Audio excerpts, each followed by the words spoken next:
İyi günler değerli izleyiciler. Her gün yeni bir sürprizle uyanıyoruz. Bu sabah da uyandığımızda çarşamba itibariyle işte dün geceden aslında biliyoruz ama Amerika Başkanı Biden'ın Rusya'ya karşı son yaptırımı devreye giriyor. Nedir?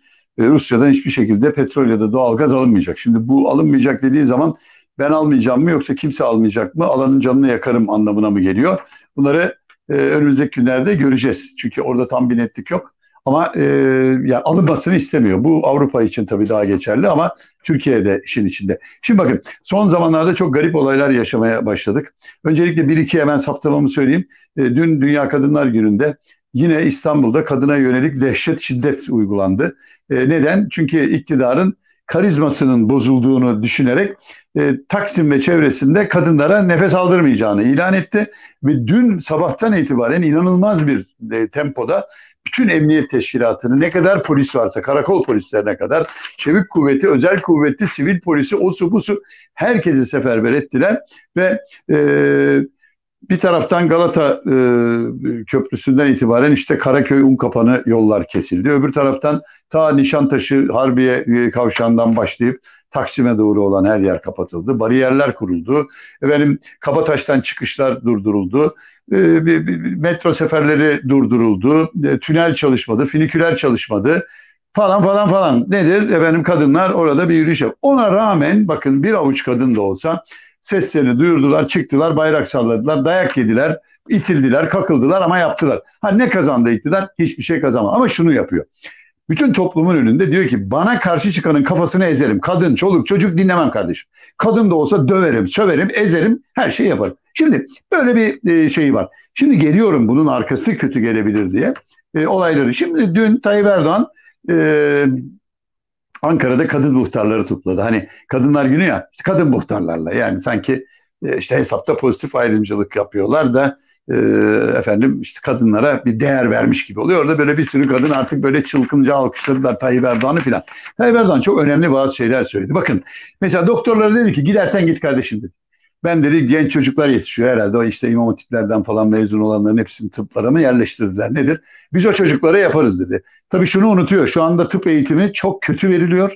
Çünkü neden? İyi hocaların hepsi kaçtığı için üniversitelerde artık uygulamada eğitim falan yapılamıyor ve ben size söyleyeyim doktorların bana aktardığı yani önümüzdeki 10 yıl içinde korkunç bir doktor ekibi gelecek. Hiçbir şey bilmeyen ya bilmeyenden kastım şu saha çalışması olmayan, doğru düzgün eğitim almamış olan bir yığın doktor gelecek. Onlara herhalde Tayyip Erdoğan güveniyor. Çünkü önemli değil. İyi doktorlar zaten parası olanlara özel hastanelerde ya da daha da parası olanlara yurt dışı imkanları var. Normal vatandaşa da kardeşim önlük giydirilmiş, stetoskop takmış doktor var mı? Var. Baktı mı? Baktı. Hadi yürü Allah aşkına. Ölen ölür, lan sağlar bizimdir. Bu birinci mesaj. İkinci mesaj muhtarlara ihbarcılık yapacaksınız dedi. Şimdi muhtar dediğin adam kimi ihbar edecek? Köyündeki ya da mahallesindeki bakkalı. Bunun arka şeyinde bir yeri var. İşte orada yağ duruyor. İşte orada pirinç koymuş bilmem ne gibi ihbarcılığa tek şey yapıyor ki bu 12 Eylül döneminin mantığıdır. O zaman da işte Kenan Evren ve diğer şeyler yetkilileri halkın önüne çıkarlardı tabii daha çok Kenan Evren halkı ihbarcılığa teşvik ederlerdi. Yani böyle yapın şöyle yapın falan diye. Zaten şu anda AKP ile beraber özellikle son 10 yılda müthiş bir ihbar mekanizması açılmış durumda. CİMER diye bir yer var. Bir tek şikayette bile hemen savcıları harekete geçiriyorlar şu adamın canını yakın. Yeter ki bizden değil olsun. Yani şikayet edilen bizden biri değilse tek şikayetle bile yürüyün üstüne açın ve şu anda adliyeler CİMER'den gelen bu tür şikayetlerin işleme konması ve gereğinin yapılması için verilen talimatlarla dolu pasa davalar açılıyor. Aynı şekilde emniyette, aynı şekilde belediyelerde her yerde bu var. Yeter ki ihbarı yapan bizden, ihbar edilen de bizden olmayan olsun. Bütün mesele bu. Üçüncüsü yargıyaydı. Dehşet bir açıklama. Kamu vicdanını rahatsız eden bir duruma evet. Bir genç kızı 23 yerinden bıçaklayan adam serbest kaldı. Buna hepimizin vicdanı sızlar şey yapar. Fakat ülkeyi yöneten, hukuk düzeniyle yönetmek zorunda olan, anayasaya göre yönetmek zorunda olan Cumhurbaşkanı kalktı dedi ki Ben dedi hemen dedi telefon ettim, böyle şey olmaz. 23 yerinden adam bıçaklayan, bir genç kızımızı bıçaklayan, bir bacımızı bıçaklayan efendim adam nasıl serbest bırakılır? Hemen verdim talimatı, attılar o herifi içeri dedi. Şimdi bu anayasaya aykırı, hukuka aykırı, devlet yönetimine aykırı, adaba aykırı falan. Ha, vicdanen rahatsızlık, evet, ben duyarım, sen duyarsın, o duyar, ama hukuken gereğinin yerine getirilmesi lazım. Şunu dese ben de rahatsızlığımı duydum ve söyledim ama attırdım herifi içeri falan. Bu şu. Arkadaş, ben ülkeyi tek başına yöneten, kralınızdan daha kral, padişahınızdan daha padişah, imparatorunuzdan daha imparator biriyim. Benim dediğim olur. Hani şey gibi, ikinci kural benim dediğimin olmadığı durumlarda birinci kural geçer. Gene benim dediğim olur. Da geliyor. Şimdi bu tam bir tek adam yönetimidir. Totaliter bir rejim anlamına gelir. Arkası ne gelecek? Bakın, aldığım bazı bilgiler var. Şimdi nasıl anlatacağım? Yani anlatacağım tabii de. Çünkü sıkıntılı da bir konu. Ama önce şunu söyleyeyim. Şu anda dünya çok bilinmeyene doğru gidiyor. Bir çaplı savaş çıkar mı? Şu anda Amerika ve Batı bu konuda çekimser, endişeli. Yani Rusya'ya daha fazla blöf yapamıyorlar. Sıkıştırabildiğimiz kadar sıkıştıralım diyorlar ama bu arada Ukrayna ölüyor. İşte dün de söyledim. O arada bazı küçücük eleştiriler var. Hani ya kardeşim, Ukrayna bağımsız bir devlet, işte bağımsızlığını korumak için mücadele etmesi nedir? Yani buna mı karşı çıkıyoruz? Hayır, anlattığım o değil. Bu savaşın ta başlangıcına dönelim. Yani başlangıcında eğer Zelenski Batı'nın kendi yanında olacağını, hatta birlikte savaşa gireceğini zannederek bu kadar ileri gitmeseydi, kafa tutmasaydı o Donbas bölgesinde filan, bakmayın siz. Yani Ukrayna çok orada kan döktü. Yani bu yeni bir şey değil. Ha, Rusya'nın hatası, Kırım'la beraber Donbas bölgesini de halledebilirdi. Halletmedi. Buradan işte kanırttı, etti falan filan. Ha, ama sonuçta savaştan maddi zararı en çok gören ülke Ukrayna. Hem muazzam insan kaybediyor, şehirleri yerle bir oluyor. İşte görüntülerde de, fotoğraflarda görüyorsunuz. Şehirler tarumar ediliyor. Kastım oydu yani, hani yoksa bağımsızlık mücadelesi verme, halk direnmesin falan değil. Ama başlangıcında büyük bir hata yapıyorsun ve güvendiği şey kendi halkın, kendi direnci gücün değil. Amerika gelecek, Avrupa Birliği, NATO gelecek, benimle beraber savaşacak, Rusya'yı sileceğiz. İşte o olmadı. Şimdi ama bunun etkileri var. Şimdi her zaman söylediğim gibi, yani şu olayın başından beri Türkiye bu konuda kilit ülke olma durumunda. Çünkü bir NATO ülkesinin anahtar ülke olması ya da açık kapı bırakılmasını istediklerini tahmin ediyorum.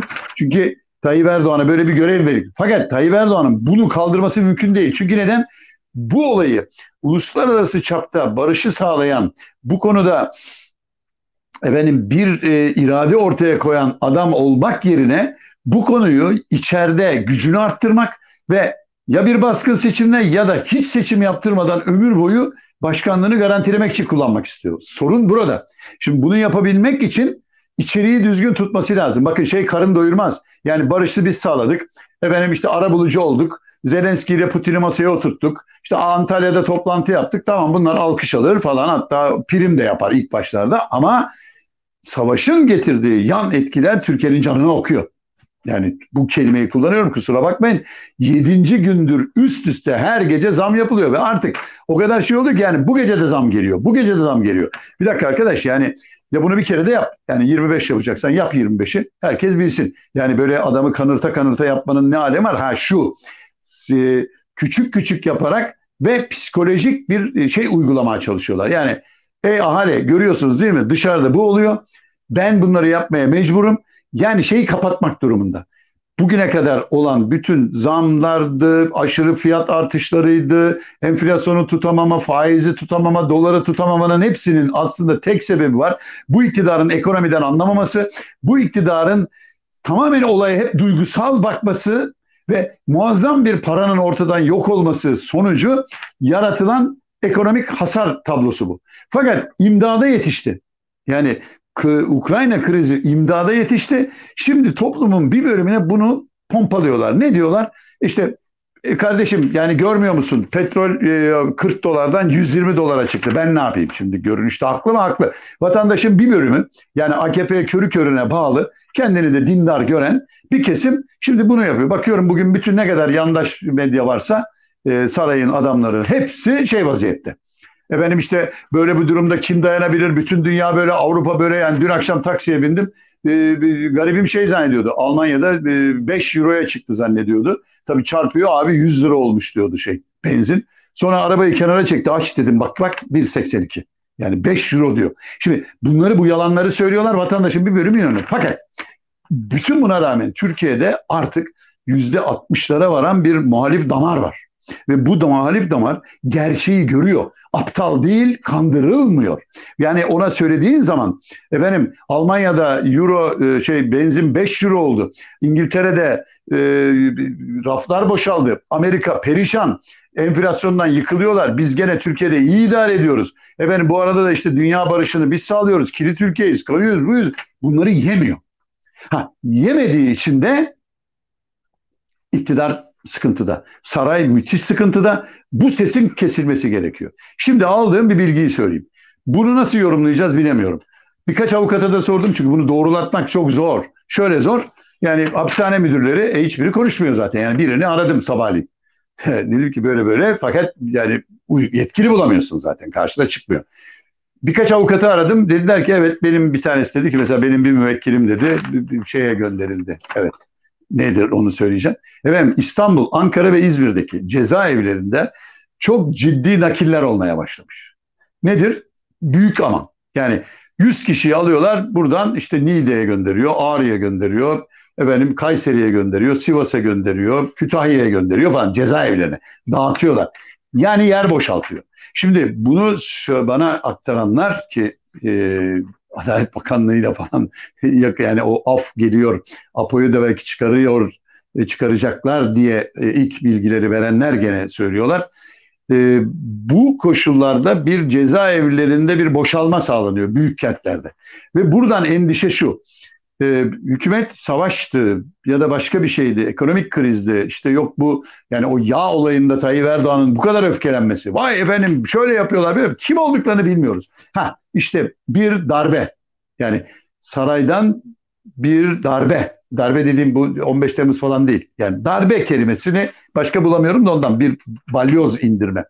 Muhalif olan kesimlere yönelik ağır bir şey, ağır bir operasyon ve hani nasıl 15 Temmuz'dan sonra böyle 150 bin kişi kapı önüne kondu, işte bunlardan 15 bin, 20 bini tutuklandı, şu oldu, bu oldu. Böyle bir endişe yansıdı bana. Bilgiyle karışık. Yani bu cezaevleri bir şekilde taşınıyor. Yani içeriden ciddi bir şekilde boşaltıyorlar. Başka yerlere naklediyorlar. Yani İstanbul, Silivri hariç. Silivri'den hiçbir kişi bile yok şu anda gönderilen, ama diğer İstanbul'un çevresindeki cezaevlerinde, içindeki ve çevresindekilerden boşaltma oldu. Yani bir anlamda yer boşaltma. Bir gece yarısı operasyonuyla aynı anda 1000 kişi, 2000 kişi gözaltına alınıp tutuklanma durumu varsa tabii ki yer bulmaları lazım. Stada koyacak halleri yok. Böyle bir hazırlık olduğu konusunda ciddi bir endişeyi aktarıyorum size. Şimdi bunu tezvirat yapabilenler oluyor, yani ne demek istiyorsun falan. Bak kardeşim, onu bunu bilmem. Ama şu anda çok bir polis devleti hüviyeti taşıyor ülkemiz. İnsanların yolda önleri kesiliyor. GBT adı altında efendim şeyler yapılıyor. Anayasa, hak, hukuk tamamen silinerek, insanların seyahat özgürlükleri dahil gasp edilerek işte her türlü gösteri yasaklanıyor. Ya dün Karaköy'de bütün dükkanları kapattılar. Alt geçit kapatıldı, boşaltıldı. Kapılar kapandı. Bütün metro durduruluyor, tren durduruluyor, tramvay seferleri duruyor. Şimdi bunları yapmak her baba yiğidin harcı değil. Bu ancak çok totaliter rejimlerde olur. Öyle vali güvenlik alıyorum falan. Savaşta mıyız kardeşim? Bu bir tür polis devleti haline zaten geldi. İnsanlar buna aslında alıştırıldılar da.